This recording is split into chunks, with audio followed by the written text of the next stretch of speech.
ಉತ್ತರ ಕರ್ನಾಟಕ ನ್ಯೂಸ್. ಇದು ಕನ್ನಡದ ಉಸಿರು.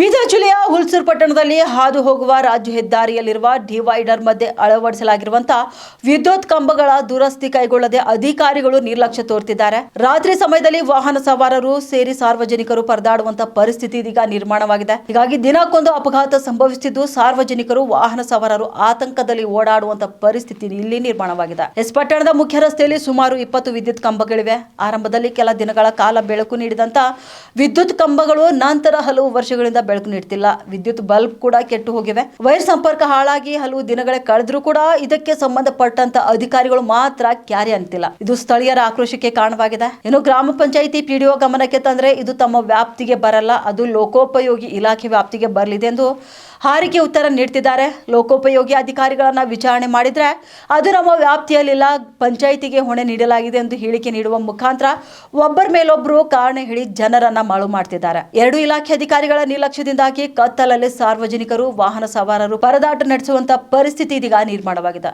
ಇನ್ನು ಪಟ್ಟಣದ ಮುಖ್ಯ ರಸ್ತೆಯಲ್ಲಿ ಅಳವಡಿಸಲಾಗಿರುವಂತಹ ಸಿಸಿ ಕ್ಯಾಮೆರಾ ಸಹ ಹಾಳಾಗಿ ಹೋಗಿವೆ. ಈ ಬಗ್ಗೆ ಕೂಡ ಗಂಭೀರವಾಗಿ ಪರಿಗಣಿಸಬೇಕಾಗಿದ್ದಂತ ಪಂಚಾಯಿತಿ ಅಧಿಕಾರಿಗಳು ಮಾತ್ರ ಈ ಒಂದು ವಿಷಯಕ್ಕೂ ಹಾಗೂ ತಮಗೂ ಸಂಬಂಧ ಇಲ್ಲದಂತೆ ವರ್ತಿಸುತ್ತಿದ್ದಾರೆ. ಇನ್ನು ಮುಂದಿನ ದಿನಗಳಲ್ಲಾದರೂ ಈ ಒಂದು ವಿಷಯಗಳಿಗೆ ಸಂಬಂಧಪಟ್ಟಂತ ಅಧಿಕಾರಿಗಳು ಸಮಸ್ಯೆಯನ್ನ ಬಗೆಹರಿಸ್ತಾರ ಎಂಬುದನ್ನ ಇದೀಗ ಕಾದು ನೋಡಬೇಕಾಗಿದೆ.